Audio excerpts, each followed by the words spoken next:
मेरे विद्यार्थियों, आज मैं आप लोगों को सर्कुलर मोशन पढ़ाऊंगा। ये पहला लेक्चर है सर्कुलर मोशन पर। 3-4 लेक्चर में ये कंप्लीट होगा।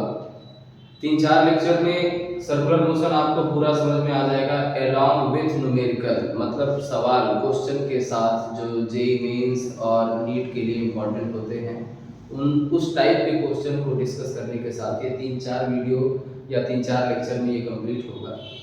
तो आप सभी लोग इस टॉपिक को ध्यान से सुनिए और इसके जो सक्सेसिव वीडियोस हैं, जो सक्सेसिव लेक्चर आने वाले हैं, उनको भी आप ध्यान से सुनिएगा और समझिएगा, तो आपको ये टॉपिक एकदम समझ में आ जाएगा। और अभी रिसेंटली ये नीट का एग्ज़ाम होने वाला है, तो उसके रिगार्डिंग भी अगर आप देखें तो ये टॉपिक आपको हेल्प करेगा, इससे क्वेश्चन आपको मिल सकते हैं। ठीक है, तो टॉपिक क्या है? Circular motion. सर्कुलर मोशन क्या होता है? कोई भी ऑब्जेक्ट, कोई भी पार्टिकल अगर सर्कुलर पाथ पर किसी स्पीड से मूव कर रहा हो, कोई भी ऑब्जेक्ट सर्कुलर पाथ पर किसी स्पीड से अगर मोशन कर रहा है तो उसको हम सर्कुलर मोशन कहेंगे। ठीक है, मतलब when any object move on circular path पे अगर कोई भी पार्टिकल मोशन करता है सर्कुलर पाथ पर विथ सम स्पीड, यहाँ पे स्पीड कुछ भी हो सकता है, यूनिफॉर्म भी हो सकता है और वेरिएबल स्पीड भी हो सकता है, तो हम इसे कहेंगे then it is called circular motion. ध्यान से समझने की जरूरत है। ठीक है, यानी सर्कुलर मोशन को अगर आपको सर्कुलर मोशन का कंप्लीट स्टडी करना है तो इसे 2 पार्ट में हमें बांट लेना होगा, क्योंकि 2 तरह के केस इसमें हो सकते हैं। पहला केस ये हो सकता है कि स्पीड यूनिफॉर्म, जो पार्टिकल सर्कुलर पाथ में घूम रहा है उसकी स्पीड बिल्कुल फिक्स हो, निर्धारित हो, और दूसरा हो सकता है कि उसका स्पीड वेरिएबल हो। तो एक बार में दोनों हम लोग डिस्कस नहीं करेंगे, आराम आराम से बारी बारी डिस्कस करेंगे। तो पहले यूनिफॉर्म सर्कुलर मोशन क्या होता है उसको मैं आपको अभी समझाने जा रहा हूँ, तो आप समझिए कि यूनिफॉर्म सर्कुलर मोशन क्या होता है, समझने की कोशिश करिए।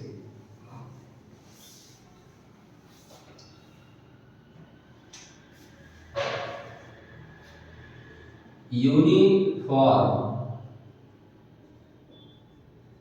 सर्कुलर मोशन, ठीक है,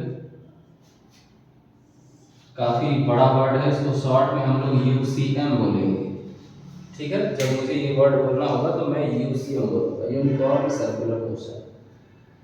ओके, तो देखो सर्कुलर पाथ एक ऐसा पाथ है जिसमें पार्टिकल सर्कुलर पाथ पर जब मोशन करेगा तो डेफिनेटली उसका जो डायरेक्शन है वो लगातार बदलेगा। यानी सर्कुलर पाथ पर वेलोसिटी कभी भी कांस्टेंट नहीं हो सकता है, क्योंकि वेलोसिटी एक वेक्टर क्वांटिटी है और वेक्टर क्वांटिटी यूनिफॉर्म तब होता है जब उसका मैग्नीट्यूड और डायरेक्शन दोनों फिक्स हो, टाइम के रिस्पेक्ट में चेंज ना हो। समझ रहे ना मेरी बात को? मतलब वेलोसिटी के लिए अगर आप देखें, अगर कोई भी वेक्टर क्वांटिटी है और आप कहते हैं कि वो कांस्टेंट हो, तो वेक्टर क्वांटिटी को यूनिफॉर्म होने के लिए, कांस्टेंट होने के लिए दोनों चीजें कांस्टेंट होनी चाहिए। मतलब उसका डायरेक्शन नहीं बदलना चाहिए और उसका मैग्नीट्यूड भी नहीं बदलना चाहिए। अब सर्कुलर पाथ पर क्या सिचुएशन है? सर्कुलर पाथ पे ये सीन है कि डायरेक्शन तो बदलेगा ही, हर मोमेंट पे बदलेगा, है ना। जैसे अगर कोई भी एक सर्कुलर पाथ ये ले लीजिए, ये इसका सेंटर है और कोई पार्टिकल है, मान लो कि वो क्लॉकवाइज घूम रहा है ना, क्लॉकवाइज घूम रहा है, तो यहाँ पर डायरेक्शन क्या हो जाएगा? सर्कुलर पाथ पर डायरेक्शन अगर आपको जानना हो, सर्कुलर पाथ पे अगर कोई पार्टिकल मूव कर रहा है और किसी पॉइंट पे डायरेक्शन जानना हो, तो वहां पर आपको टेंजेंट ड्रॉ करना पड़ेगा। ठीक है ना, तो यहाँ पे आप देखिए वेलोसिटी का क्या डायरेक्शन है, और इस पॉइंट पे देखिए क्या डायरेक्शन है, यहाँ पर भी टेंजेंट खींच लो तो आप देख रहे हैं कि एवरी मोमेंट जो डायरेक्शन है वेलोसिटी का वो क्या हो रहा है, चेंज हो रहा है। अब क्योंकि डायरेक्शन चेंज हो रहा है तो ये सभी वेलोसिटीज अलग अलग होंगे, तो इनको v1 v2 v3 v4 ऐसे करके आप कर सकते हैं। समझ गया? मतलब ये है कि यूनिफॉर्म सर्कुलर मोशन के लिए डेफिनेशन क्या होना चाहिए। यूनिफॉर्म सर्कुलर मोशन के लिए आप कभी भी ऐसे मत बोलिएगा कि जब भी कोई पार्टिकल कांस्टेंट वेलोसिटी से घूम रहा हो, समझ रहे हैं, वेलोसिटी शब्द का इस्तेमाल नहीं करिएगा क्योंकि वेलोसिटी कभी भी कांस्टेंट नहीं हो सकता है, यहाँ सर्कुलर पाथ पर नहीं हो सकता है।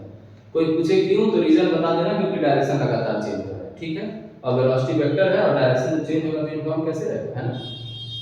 तो यूनिफॉर्म सर्कुलर मोशन होता क्या है, तो यूनिफॉर्म सर्कुलर मोशन वो होता है जब कोई भी पार्टिकल सर्कुलर पाथ पे घूम रहा हो और उसकी स्पीड फिक्स हो, उसका स्पीड कांस्टेंट हो। जैसे मान लो सपोज करिए कि कोई पार्टिकल है वो सर्कुलर पाथ पे 40 किलोमीटर पर आवर से घूम रहा है, तो उसकी स्पीड हमेशा 40 किलोमीटर पर आवर बनी रहे, तो उसको हम यूनिफॉर्म सर्कुलर मोशन कहेंगे।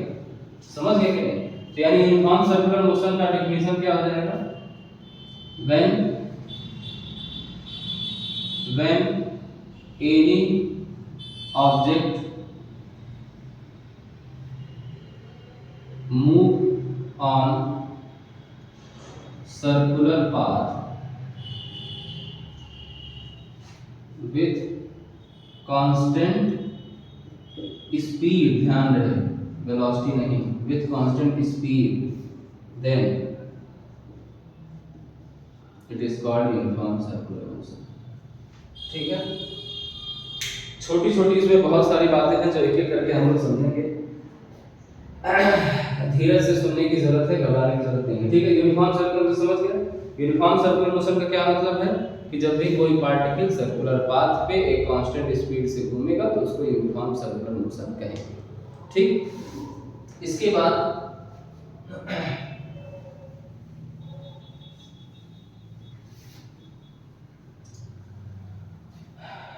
एक पॉइंट ये होता है कि जब कोई भी पार्टिकल सर्कुलर पाथ पर घूमता है तो उस पार्टिकल पर जैसे ही वो घूमेगा तो एकदम लगातार उस पार्टिकल पर एक सेंट्रीफ्यूगल फोर्स काम करेगा। सेंट्रीफ्यूगल फोर्स मतलब सेंट्रीफ्यूगल फोर्स जो है वो रेडियली आउटवर्ड काम करता है, मतलब ऐसे समझिएगा जैसे ये सर्कुलर पाथ है और कोई भी पार्टिकल है जो सपोज करो क्लॉकवाइज घूम रहा है, तो ये सेंटर है, अगर वो पार्टिकल यहाँ है तो ये पार्टिकल रेडियली आउटवर्ड एक फोर्स फील करेगा, अगर यहाँ पर है तो यहाँ के हिसाब से इधर फील करेगा, मतलब लगातार ये पार्टिकल बाहर की तरफ फोर्स फील करेगा। ये जो रेडियली आउटवर्ड फोर्स है, पार्टिकल अगर यहाँ है तो इसके हिसाब से इधर फोर्स फील करेगा, अगर यहाँ पे है तो इसके हिसाब से इधर फोर्स फील करेगा। मतलब कोई भी पार्टिकल जो सर्कुलर पाथ पे घूमता है वो हर समय every moment radially outward force का अनुभव करता है। इस फोर्स को जो रेडियली आउटवर्ड लग रहा है ये एक तरह का सूडो फोर्स होता है, type of pseudo force, type of, और इसे हम प्रॉपर्ली सेंट्रीफ्यूगल फोर्स कहते हैं।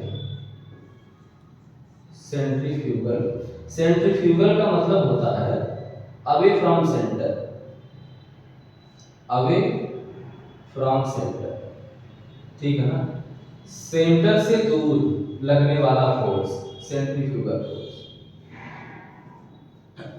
अब आप सोच कर देखिए कि अगर इस फोर्स को बैलेंस नहीं किया जाएगा तब तो ये पार्टिकल सर्कुलर पाथ पर मोशन नहीं कर पाएगा, मतलब रेडियली आउटवर्ड यानी बाहर की तरफ ये थ्रो आउट हो जाएगा, फेंका जाएगा, है ना। तो इसको बैलेंस करने के लिए सेंटर की तरफ एक फोर्स की आवश्यकता है। तो सेंट्रीफ्यूगल फोर्स को बैलेंस करने वाला जो फोर्स होता है, इस फोर्स को हम क्या कहेंगे, ये सेंटर की तरफ लग रहा है, यानी यहाँ पर है तो इसके हिसाब से इधर सेंटर की तरफ जाएगा, इसको बैलेंस करना है ऐसे, मतलब लगातार सेंटर की तरफ जो फोर्स काम करेगा इसको हम क्या कहेंगे, सेंट्रीपिटल फोर्स। सेंट्रीपिटल, सेंट्रीपिटल का मतलब होता है टुवर्ड सेंटर। आराम से समझने की जरूरत है, इसका मतलब होता है टुवर्ड सेंटर है ना। सेंट्रीपिटल फोर्स मतलब सेंटर की तरफ लगने वाला फोर्स।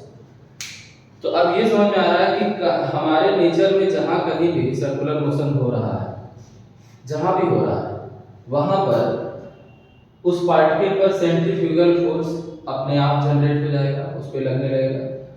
इस फोर्स को बैलेंस करने वाला एक और फोर्स चाहिए होगा, यानी जहां भी सर्कुलर मोशन हो रहा है वहां पर ये फोर्स और ये फोर्स दोनों होगा, दोनों जिंदा होगा, तभी दोनों एक दूसरे को कैंसिल करेगा और ये पार्टिकल एक सर्कुलर पाथ पर मेंटेन रहेगा। एक बार हम इसको फिर से बोल रहे हैं कोई भी पार्टिकल जो सर्कुलर पाथ पर घूमता है उस पार्टिकल पर, और मैं आपको थोड़ा सा अवेयर कर दूं कि अगर उसका वो जो टाइप है मोशन का वो यूनिफॉर्म है, यानी कि अगर कोई पार्टिकल सर्कुलर पाथ पर एक कांस्टेंट स्पीड से घूमता है तो उस पर दो फोर्स रिक्वायर होंगे, तभी वो सर्कुलर पाथ पर घूम पाएगा। पहला जो सूडो फोर्स है यानी सेंट्रीफ्यूगल फोर्स जो है, ये तो जैसे ही घूमना शुरू करेगा तो ये अपने आप पैदा हो जाएगा। तो इसको बैलेंस करने के लिए एक सेंट्रीफ्यूगल फोर्स चाहिए, सॉरी सेंट्रीपिटल फोर्स चाहिए होगा। मतलब हम कभी भी किसी भी सिचुएशन में सर्कुलर पाथ पर मोशन नहीं कर सकते हैं। हमें ये सोचना होगा कि अगर हम सर्कुलर पाथ पर मोशन कर रहे हैं तो सेंट्रीफ्यूगल फोर्स जो पैदा होगा उसको बैलेंस करने की व्यवस्था है कि नहीं। बैलेंस हो पाएगा तभी आप सर्कुलर पाथ पर मोशन कर पाएंगे, अन्यथा नहीं कर पाएंगे। फॉर एग्जाम्पल जब आप इसको मैं मिटाकर एक एग्जाम्पल से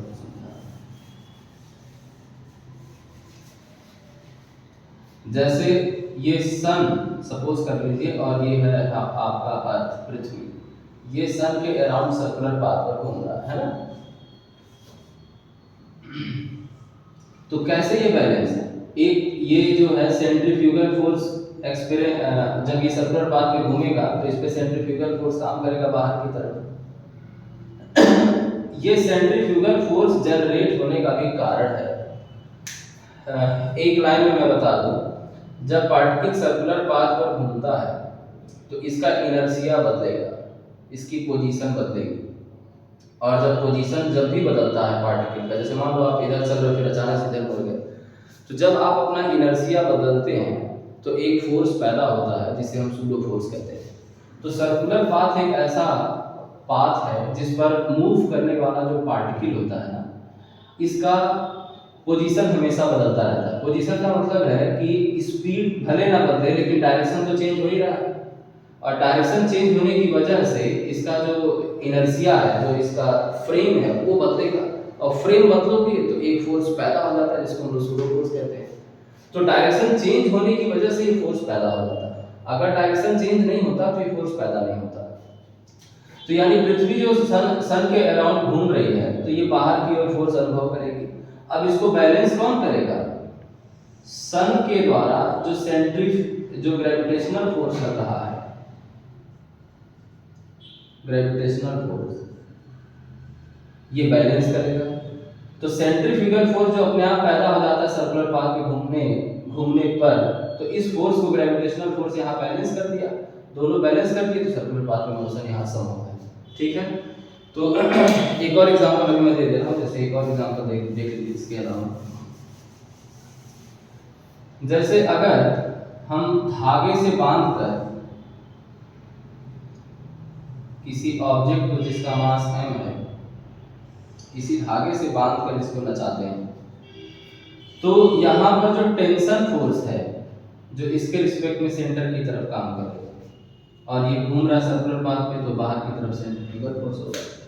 तो ये टेंशन फोर्स सेंट्रीफ्यूगल फोर्स को बैलेंस कर देगा, तो ये सर्कुलर पाथ पे मूव करेगा। कहने का मतलब ये है कि सर्कुलर पाथ पर यूनिफॉर्म सर्कुलर मोशन दिखाना तभी संभव है जब सेंट्रीफ्यूगल फोर्स को बैलेंस करने वाला कोई फोर्स हो। इसी तरह जब आप रोड पर टर्न लेते हैं तो वहां पर रोड और टायर के बीच में जो फ्रिक्शन होता है वो फ्रिक्शन सेंट्रीपिटल फोर्स की तरह काम करता है, और वो सेंट्रीफ्यूगल सेंट्रीफ्यूगल फोर्स को बैलेंस करता है, तब हम रोड पर टर्न ले पाते हैं। तो एक बार और लास्ट में बोल दूं कि सर्कुलर पाथ पर अगर कोई भी पार्टिकल यूनिफॉर्म सर्कुलर मोशन कर रहा है तो वो ऑटोमेटिक सेंट्रीफ्यूगल फोर्स एक्सपीरियंस करेगा और उसको बैलेंस करने के लिए सेंट्रीपिटल फोर्स चाहिए होगा। अगर सेंट्रीपिटल फोर्स है तो सर्कुलर पाथ पर मोशन संभव होगा, पॉसिबल होगा, और अगर नहीं है, सेंट्रीपिटल फोर्स अपसेट है, तो फिर सर्कुलर पाथ में मोशन नहीं हो पाएगा। ठीक है, तो अब ये कंडीशन समझने के बाद यहाँ पर एक फॉर्मूला मैं डिराइव करूंगा जिसे हम कहेंगे सेंट्रीफ्यूगल एक्सेलरेशन या सेंट्रीपिटल एक्सेलरेशन भी कह सकते हैं, क्योंकि दोनों मैग्नीट्यूड में बराबर होते हैं। तो सेंट्रीफ्यूगल एक्सेलरेशन का जो फॉर्मूला है वो आप देखिए कि वो कैसे डिराइव होगा। ठीक है, ओके। तो जैसे मान लीजिए कि ये एक सर्कुलर पाथ है और कोई पार्टिकल है जो कांस्टेंट स्पीड से सर्कुलर पाथ पर मोशन कर रहा है। ठीक है, ये सेंटर है, ये पार्टिकल की पहली पोजीशन है और ये दूसरी पोजीशन। ए पोजीशन पर इसका डायरेक्शन इधर है, ये वेलोसिटी v1 मान लेते हैं, और यहाँ पे इसका डायरेक्शन इधर है, इसको v2 मान लेते हैं। ध्यान रहे कि मैग्नीट्यूड दोनों का बराबर है, सिर्फ डायरेक्शन बदल रहा है, तो मैग्नीट्यूड दोनों का भी। ठीक है, ए को सेंटर से मिला देंगे और बी को भी सेंटर से मिला देंगे।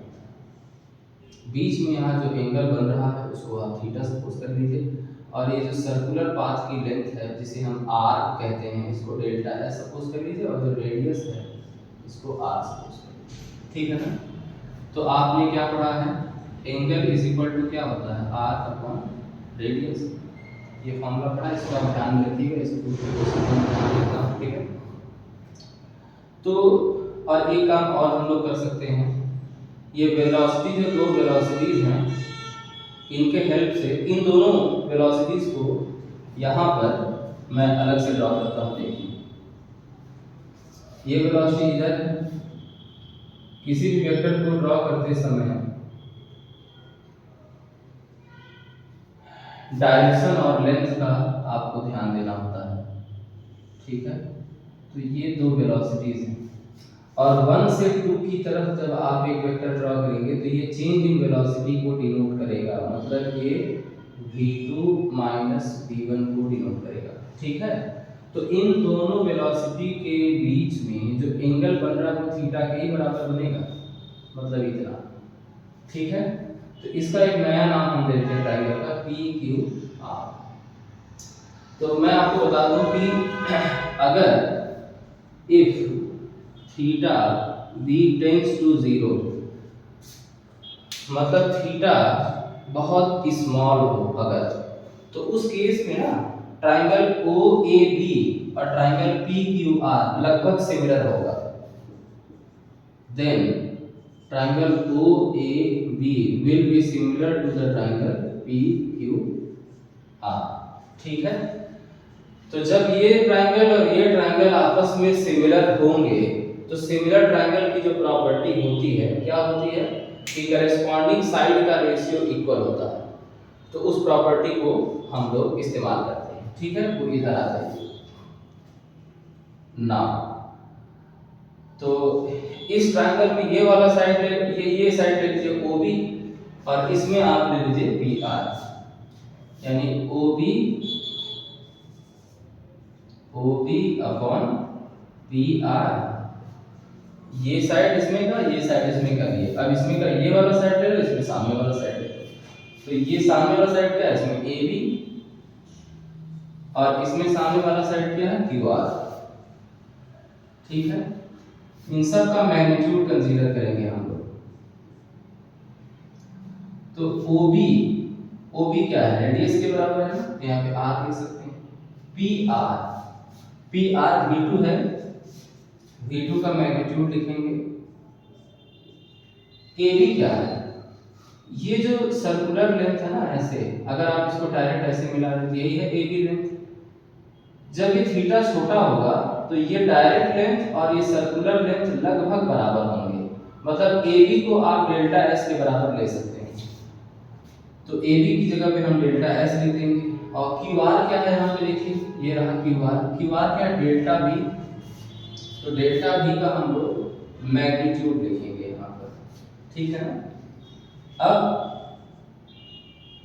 आप देखिए यहाँ पे V2 का मैग्नीट्यूड क्या है, V है। तो आप V2 की जगह पर क्या लिख सकते हैं, सिंपली V लिख सकते हैं, delta S upon delta V, ठीक है ना। मुझे इधर का जो फिगर है इसको मिटाना पड़ेगा।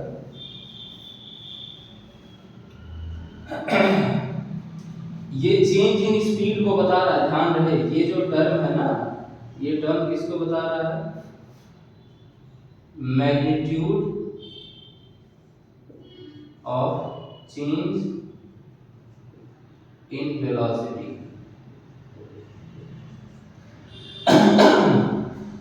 तो यहां से आप डेल्टा v मॉड को अगर सब्जेक्ट बनाएं तो क्या होगा, ये इधर जाएगा, r यहां जाएगा, v ऊपर जाएगा।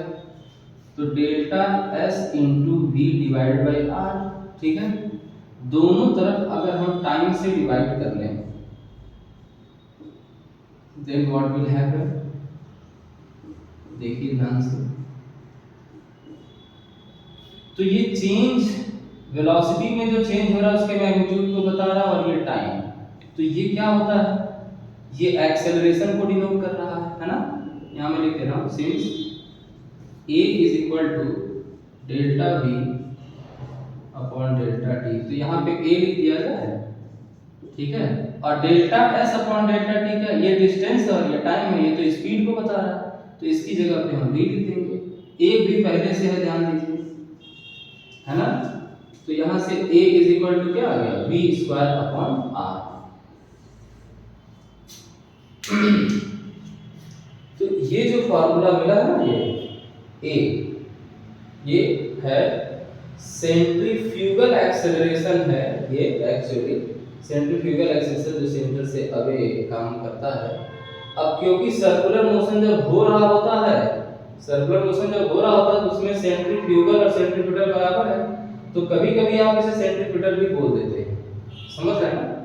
ओके, तो सेंट्रीपिटल या सेंट्रीफ्यूगल दोनों में से किसी को भी लीजिए तो ये मैग्नीट्यूड ये होगा, मतलब सेंट्रीपिटल या सेंट्रीफ्यूगल एक्सेलरेशन का मैग्नीट्यूड क्या होता है, v square upon r।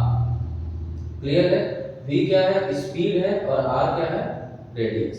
Okay, तो इस वीडियो में आज के लिए इतना ही, और इसके बाद के जो आगे के जो टॉपिक हैं, जो कि इसमें बहुत सारी बातें हैं, वो सब पढ़ेंगे।